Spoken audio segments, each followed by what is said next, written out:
आज हम तुलनात्मक अध्ययन करेंगे विभिन्न प्रकार के धर्मों का, विभिन्न प्रकार की विचारधाराओं का, समुदायों का। समुदाय जैसे ईसाई समुदाय है, ये 2 kg राइस बैग दे के कन्वर्ट करने में, यानी कि लालच के जरिए मनुष्य को उसका अपना गुलाम बना लेता है। मात्र 2 kg राइस बैग में उसका धर्म उससे ले लेंगे, उसके एवज में उस व्यक्ति को ईसाई धर्म अपनाना पड़ेगा, जिसकी वजह से फिर वो सिर्फ वही नहीं, आगे आने वाली हर पुश्त तक, हर पीढ़ी तक वो पोप का गुलाम बन जाएगा। पोप वहां से आदेश करेगा, वो बोलेगा ईसाई हो। अभी तो वो ईसाई था नहीं, तो उसको सुनना ही नहीं था, मतलब ही नहीं, पता भी नहीं चलेगा। पर ईसाई बन जाने के बाद अब वो सुनेगा, अब उसका धर्म ही वही हो गया है। गुण, धर्म, प्रवृत्ति, प्रकृति, ये इंसान वही हो जाता है। एक तरह से जैसे डीएनए चेंज हो जाता है, उसकी प्रवृत्ति वही होती है। जैसे आग की प्रवृत्ति है जलाने की, पानी की प्रवृत्ति है तरलता प्रदान करने की। यदि पानी तरलता ना प्रदान करे तो लाइफ ही पॉसिबल नहीं है। आग जलाए ही नहीं तो ना लोगों का खाना बनेगा, ना इंडस्ट्रीज चलेंगी। तो इस दुनिया में किस चीज की कैसा गुण है, क्या उसका धर्म है। आग का धर्म जलाने का है, वैसे ही व्यक्ति का धर्म बदल जाता है। फिर वो उसी चीज को, आइडियोलॉजी को फॉलो करता है। जैसे आग की आइडियोलॉजी मान लीजिए जलाने की है, ईसाई की आइडियोलॉजी अपने हिसाब की है, अन्य किसी समुदाय की आइडियोलॉजी अपने हिसाब की है। तो वो आइडियोलॉजिकली ही नहीं, अंतरात्मा उसकी वैसी ही होती है, वैसा ही फील करता है, क्योंकि उसका अब धर्म वो हो गया।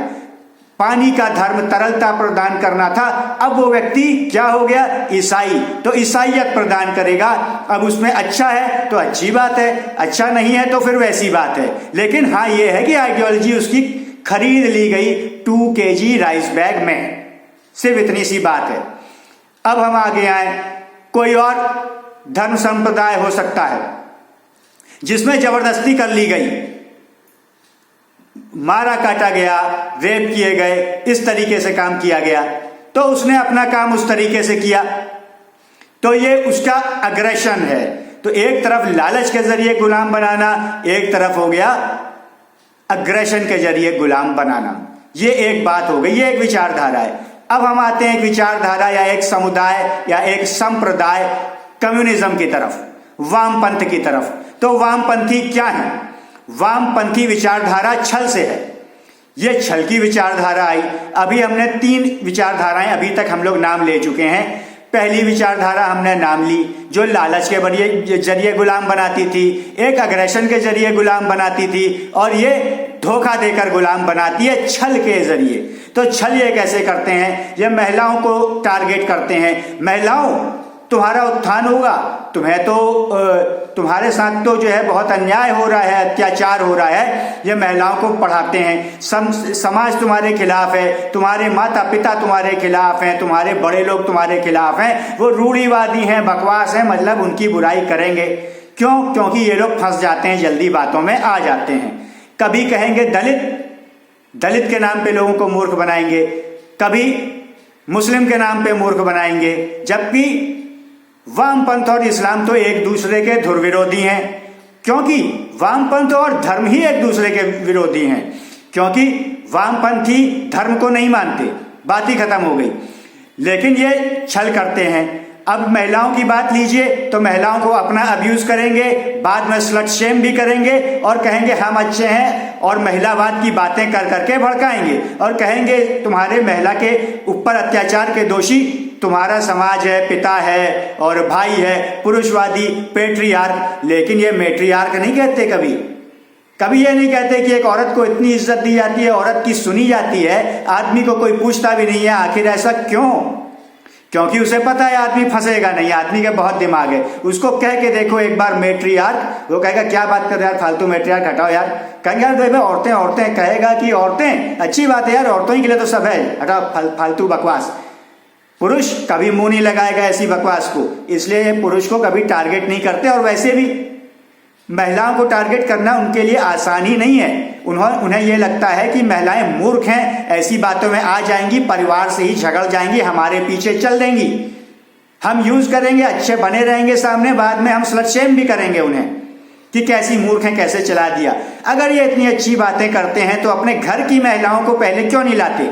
ये किस ऑफ लव जैसी चीजें करते हैं। अपनी बहन को लाके दूसरे आदमी के साथ किस कराएं कि किस ऑफ लव, अपनी माँ को लाके किस कराएं किसी के साथ की किस ऑफ लव, अपनी बेटी को किसी आदमी को दें कि किस ऑफ लव।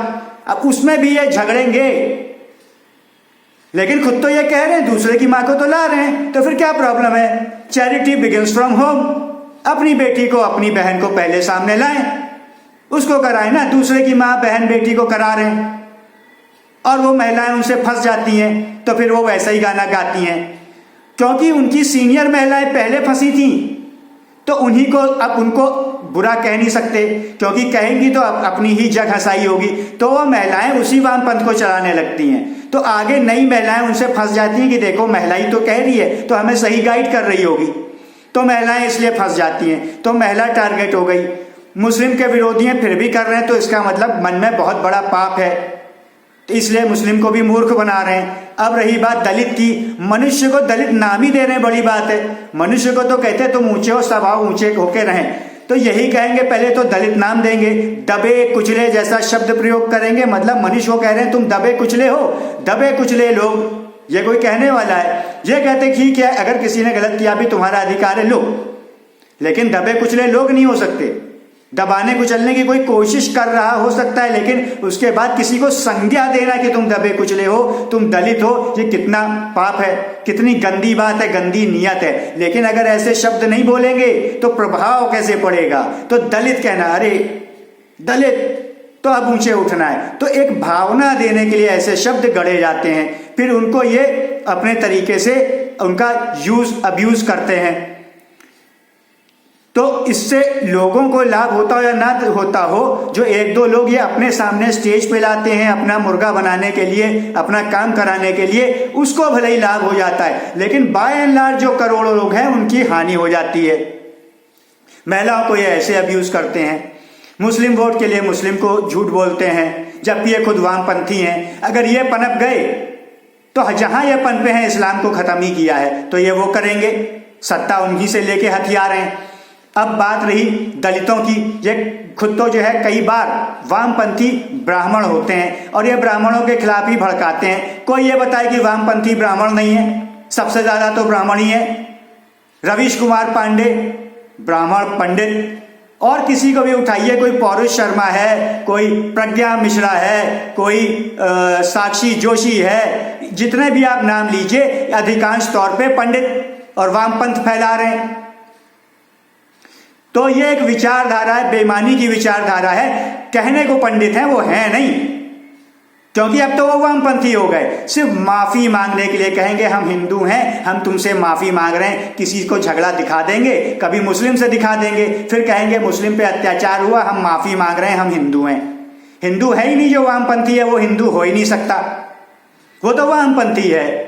वामपंथ और हिंदू एक दूसरे के धुर विरोधी हैं। वामपंथी धर्म को मानते ही नहीं, हिंदू तो धर्म है, तो ना वो हिंदू हो सकते हैं, ना मुस्लिम हो सकते हैं, ना ईसाई हो सकते हैं, वो अपने आप में एक अधर्म है। तो इसलिए वो सिर्फ भड़काने का काम करते हैं। तो यहाँ पे अभी तक हमने 3 धर्मों की तुलना कर ली। अब रही बुद्धिज्म की बात। भारतीय धर्म लगभग एक जैसे हैं, तो सनातन जैसे एक जैसों में बात हो गई। लेकिन बुद्धिज्म में यह है कि बुद्धिज्म में भी वही चीज है जैसे सनातन के और बाकी सारे इंडियन रिलीजन्स में। लेकिन जो बुद्धा के बाद जो लोग पैदा हुए उसी जमाने से ये लोग थोड़ा दुर्भावना जरूर रख रहे थे हिंदुओं के प्रति या सनातनियों के प्रति। इनकी आप देवियां देखिए, इन्होंने भी अपनी देवियां बनाई, जबकि बुद्धिज्म में देवियां नहीं थी, बुद्धा नहीं बना के गए। बुद्धा तो धार्मिक बात ही नहीं करते थे, उन्होंने तो धर्म से इनकार कर दिया था। तो इन्होंने देवियां फिर भी बना ली। एक देवी ऐसी है कि शंकर भगवान जमीन में लेटे हैं, उनके सीने पर पैर रखे हुए हैं। लोगों ने ऐसी मूर्ति देखी होगी, और वो चुरा ली गई दुर्गा से, कि उन्होंने भी अपनी दुर्गा की एक कॉपी बना ली और शिव के ऊपर पैर रखते हुए दिखा दिया और लड़के जीतते हुए ऐसा दिखा दिया। ये बुद्धों ने किया। बुद्धा ने नहीं, बौद्धों ने, उनके पालन करने वालों ने, जो आज तक ऐसा बीच बीच में करते आ रहे हैं बुद्धा के नाम से। तो यानी कि ये हम बुद्ध रिलीजन को नहीं कहेंगे, लेकिन संप्रदाय में छुपे हुए कुछ बेईमान लोगों को कहेंगे जो उसका ऐसा दुरुपयोग कर रहे हैं। तो ये चीज हो गई दुर्भावना। ये दुर्भावना का प्रतीक है कि हमारा रिलीजन फैले।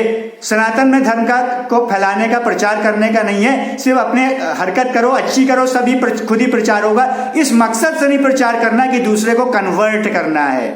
तो इनका कन्वर्ट करने का रहा, नहीं हो रहे थे तो इस तरह से दिखाने लगे, जेलसी सामने दिखी, दुर्भावना दिखी।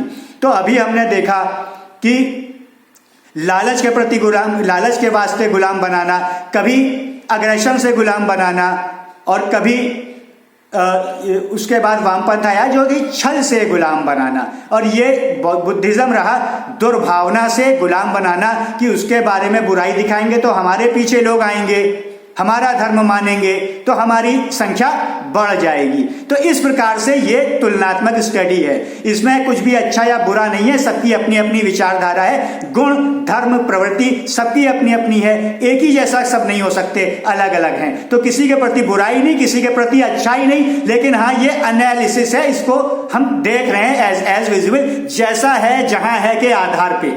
ऐसा दिखा है, सामने दिख रहा है, साक्षात है, उसमें कोई इधर उधर की बात तो है नहीं, कोई अपना विचार भी नहीं है। बात ही यह है कि उस पर विचार अपने कोई क्या रखता है, अच्छा मानता है, किसको बुरा मानता है, यह अलग की बात है। लेकिन यह तुलनात्मक स्टडी थी और ये एनालिसिस रियल लाइफ जैसा है जहां है के आधार पे था। रियल चीजें समझेंगे तब रियल तरीके से आगे बढ़ेंगे। इस वीडियो को ज्यादा से ज्यादा शेयर करें कि सच्चाई आए और झूठा वामपंथ मीडिया और नेता जो उटपटांग बोलते हैं, ये सब चीजें अपने आप पीछे छूट जाएंगी। सच्चाई को धारण करें, शेयर करें, आगे बढ़ें।